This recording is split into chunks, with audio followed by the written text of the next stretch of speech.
You have entered the Chronics rabbit hole, and Epicans, we are doing an interview with Mark Jansen and Simone.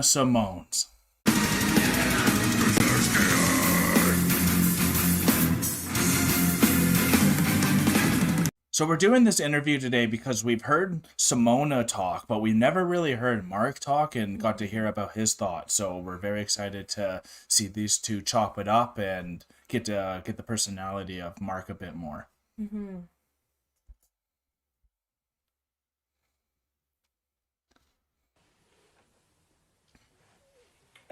Let's start at the beginning, before there is even an Epica song. How do the two of you, how does a Epica song start? Let's say a song that you write lyrics for and Mark writes the music. How does it come about? Good question. Most of the time I start with music and how? Guitar or? Keyboards most of the time. Yeah, almost all songs start with keyboards. And then we add some choir parts and drum and guitar.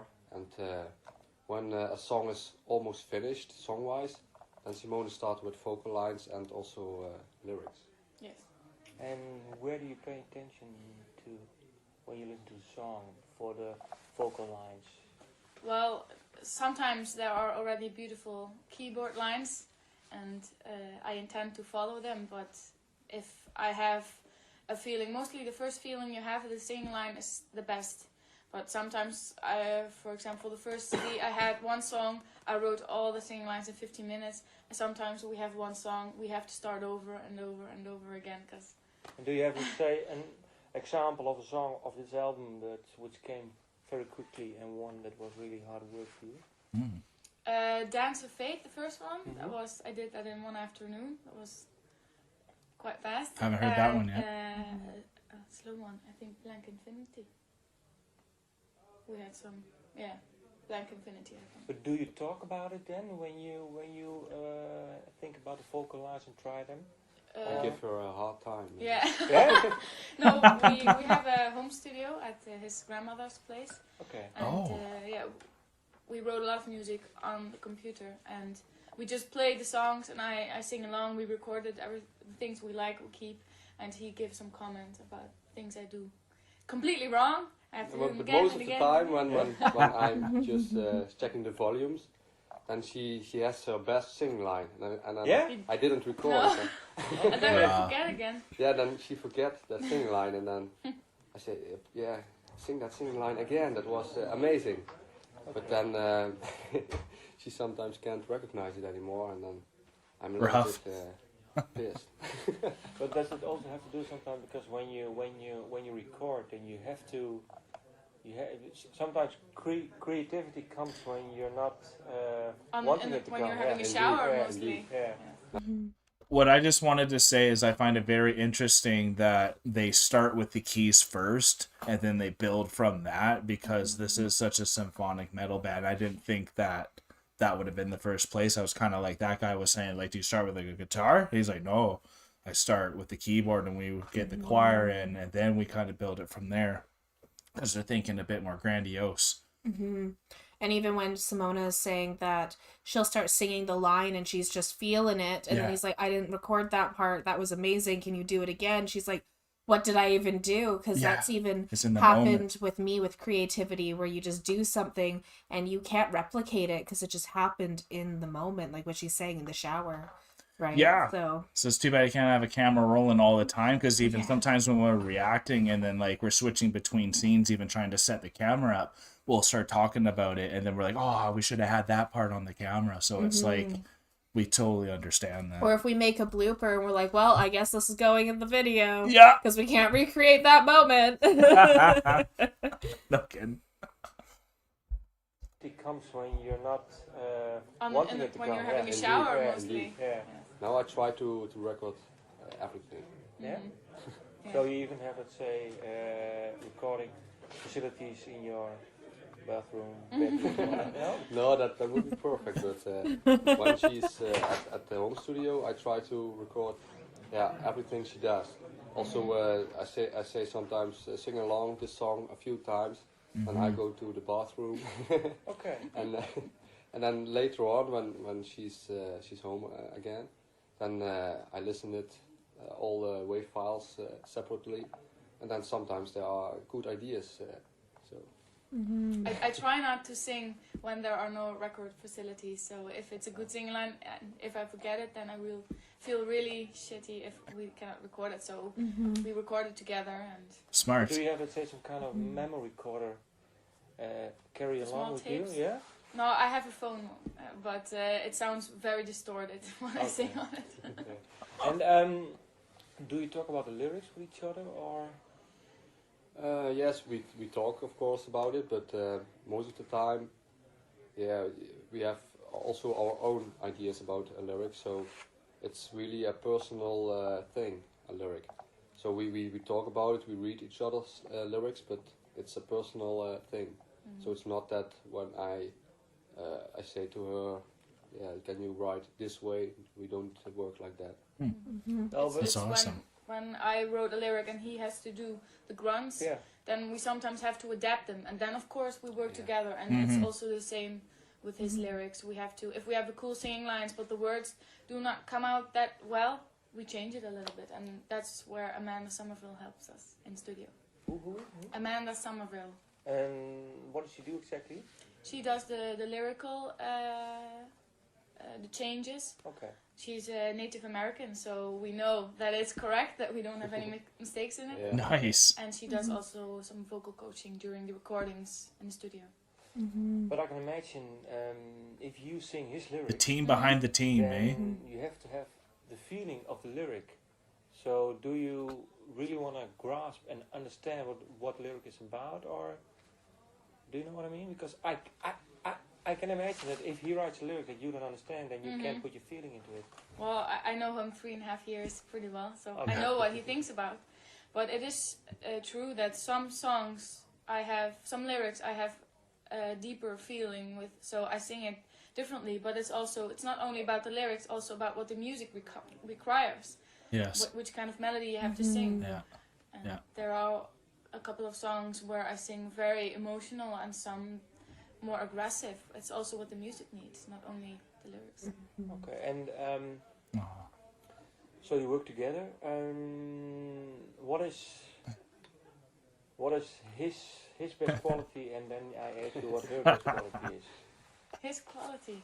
Yeah. Well, let me start. No, He's he's very creative, and people see him as a guitar player of Epica, but he's actually the composer. He plays the keyboard and Jeez. he writes half of the lyrics. And it's a thing we discussed a couple of days ago, that when we write our lyrics, it's part of them is subconscious. And after a year, I see my own lyric like, hey, that's what I meant. And that's also with his lyrics, that some things I understand immediately, and some things I think, hey, he's right. And he writes Cool. very good lyrics, I must say. It's different than my lyrics. I write, I guess, a little bit more personal. And I love his music and his melodies. So. Yeah, they're beautiful. Her best quality, I think she's a very good front woman. So What do you mean exactly? yeah, that's she's a good singer, but when you are a good singer, that's not enough. You also have to be a kind of an entertainer, and she developed a lot and very quick, and now she's really a fantastic front woman, and that's what a band needs when the front man or woman is not not it. It's difficult to say what it is, but Yeah. X Factor. the X factor. Yeah, other than that. Expected. Then, Yeah. and that's her quality. Yeah, she Yes. plays with the audience, and yeah, that's really cool. Okay. And this album, how would you describe it if you compare it to the first one? What is the first thing that pops into your mind? Difference or the comparison? Just what? Let's say the differences for you. I think this time we paid more attention to the song, to have a catchy chorus, because we discovered that with the previous record, people liked "Cry from the Moon" a lot, That's a song with a very catchy chorus. People like to sing along that live when we play it live. Oh yeah. And we try to have this time more of these kind of catchy choruses. So I think that's the biggest difference, that we paid more attention to the song itself, to have a powerful, catchy song. But at the other hand, we also still write long songs, because we have also a lot of fans who ask for long songs, long, difficult songs. So we try to have these two things in balance. Okay, and for you? And Well, those are the two things I love about music. Yeah, And that's why they're the best. because they keep that balance. Yeah, they can just balance it so well, right? Singing-wise? singing-wise. Well, first, just as Okay. a package, after this 5.1 Dolby Surround listening session, it's way more bombastic. It's I get really caught up in the music, and Nice. of course the first album was our first album, and we have special feelings with that. But this one is more mature. Nice. We toured a lot. We know how to play our instruments, and everybody wrote more together on this record than we did on the first, because me and the drummer joined at the end of the band being complete, and we had only 2 months before we entered the studio. Wow. And for this album, singing wise, Wow. again, the touring, I've learned a lot, and I didn't have much classical singing lessons before I entered the studio. So Wow. my vocals did not turn out that classical as on the first album. It is it's more versatile. I sing in a rock kind of way, pop, and a very intimate, a little bit airy voice, and of course also a little bit classical. Yeah, because I noticed that you even use your own singing voice. Mhm. Sometimes you go to the high register, always, but some songs you start low. Mm-hmm. That's what I... Yeah, I think this time it's more varied Yeah. Mm-hmm. in our voice, and that's I think a very good thing. That was also when we received some critics. Then was most of the time when there was a critic about the voice that there could be done more with it. Yeah. Mm-hmm. But yeah, she was very Right. young with the first record, so she there was so much to learn still, and now she's developed a lot in such a Uh-huh. small period. So You can it's tell really she cool. wants to be really good. And what do you hope the album will do? I don't hope that much.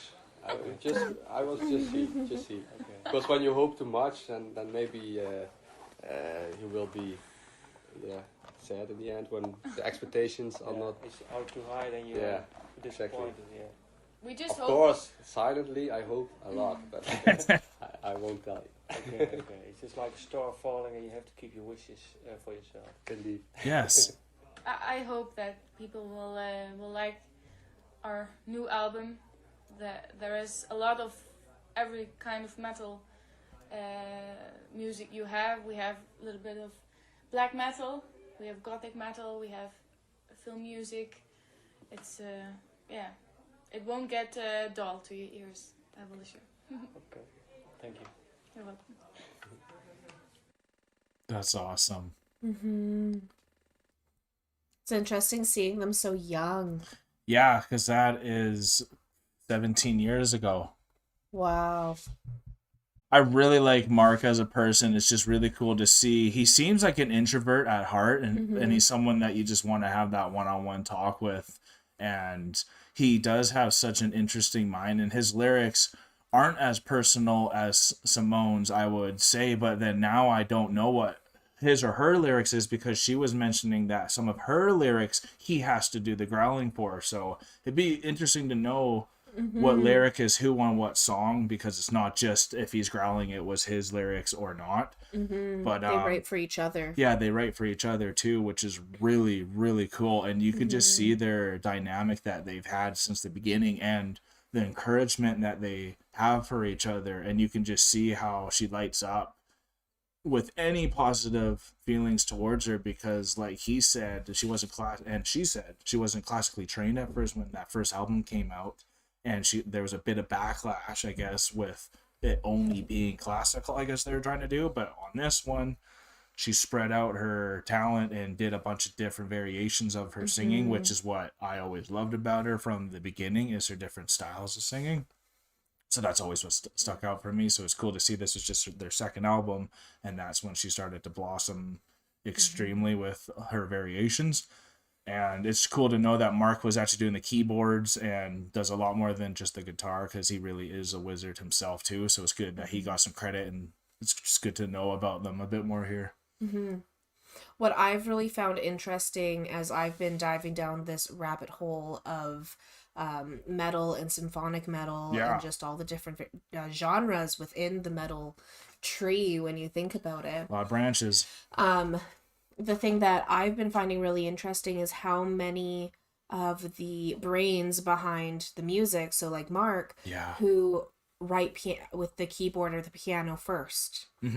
Because I know with classical music, you would write with the piano first. With a lot of different types of music, you write with the piano first.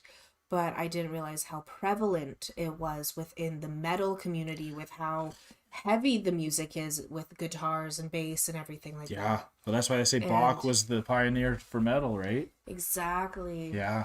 So, like, that was really interesting to kind of have that realization as well. It was a big one for sure.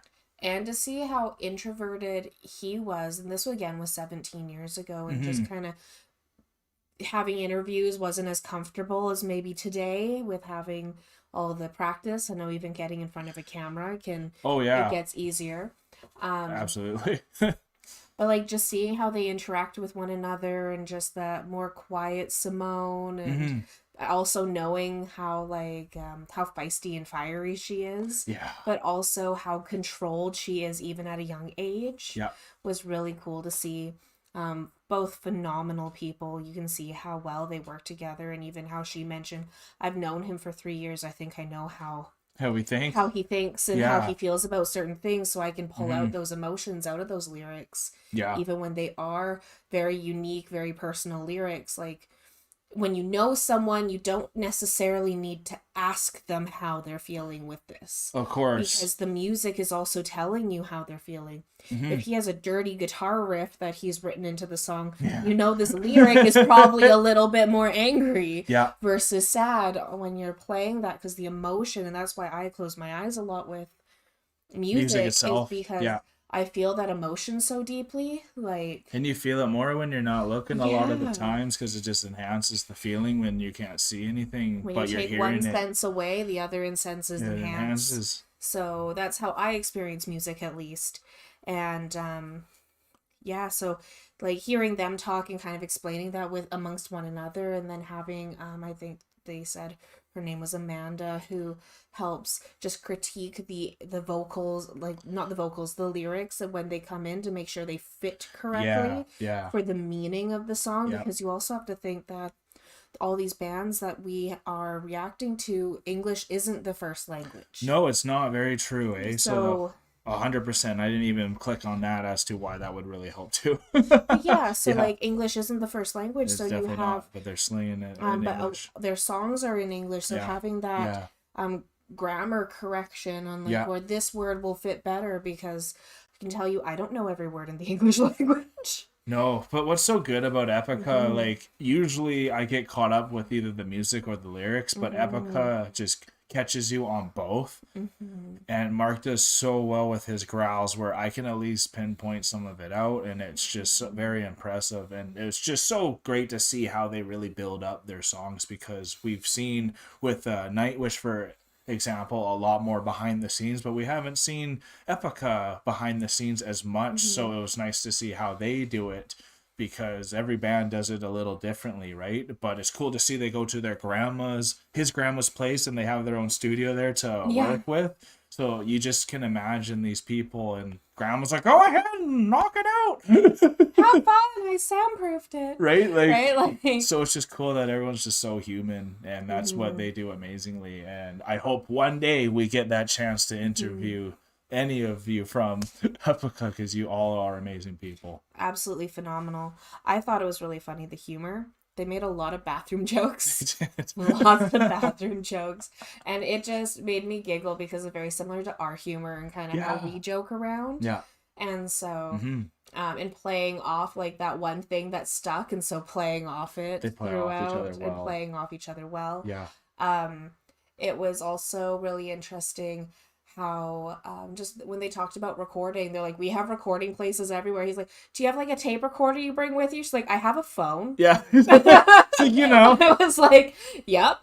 He's like, that was a silly question. I like how she just answers questions sometimes. She's like, why would you even ask that? Like, I have a phone. Like, what else do I need? I can record on that. And even with this being so long ago, like, Still 05. It's still 05. Yeah. Like, I had a phone, right? Like, you Totally. can record. Wasn't the greatest quality, but you got the lyrics. You knew what you were going to try singing, but later on, it did its job. So that was really cool, just how she was just like, nah. And how strong they're still going. Yeah. And that's why it's just amazing. And I think at that time, they didn't have Isaac either, and they had a different drummer too. So, like, they've moved from then, but they've stayed together. And like Mark always says, with no Simone, there is no Epica. So, and you can see why, because of how much they mean to each other with this project that they've done. And this band's amazing. We love them. First and foremost, they're friends and they're band members. And that's a strong bond. And like seeing that bond between them is really intense. It's intense, in encouraging. A good way. It's so mature. It makes you reflect and makes you think about dropping whatever feelings you have to be the better man and to move forward in life and just do it correctly and do it the best still. Exactly. Right? So, you guys have been the best. If you guys want your own thing reacted to, you have some options in our Patreon in the link below there. If you want to talk to us outside of YouTube, which we like to chat with people, you can come onto our Discord and you can talk to either Thumbnail Lady or Chronic. We are now exiting out of the rabbit hole. We had a great time. I hope you guys did too. Like this video for us. If you haven't, subscribe as well too. Please, thanks for helping us get to 3,000. Thank you so much, everyone. Peace and love. God bless y'all. Don't forget to like, comment, and subscribe for more Enter the Chronicness. A special thanks goes out to all of our wonderful patrons. We appreciate you so much.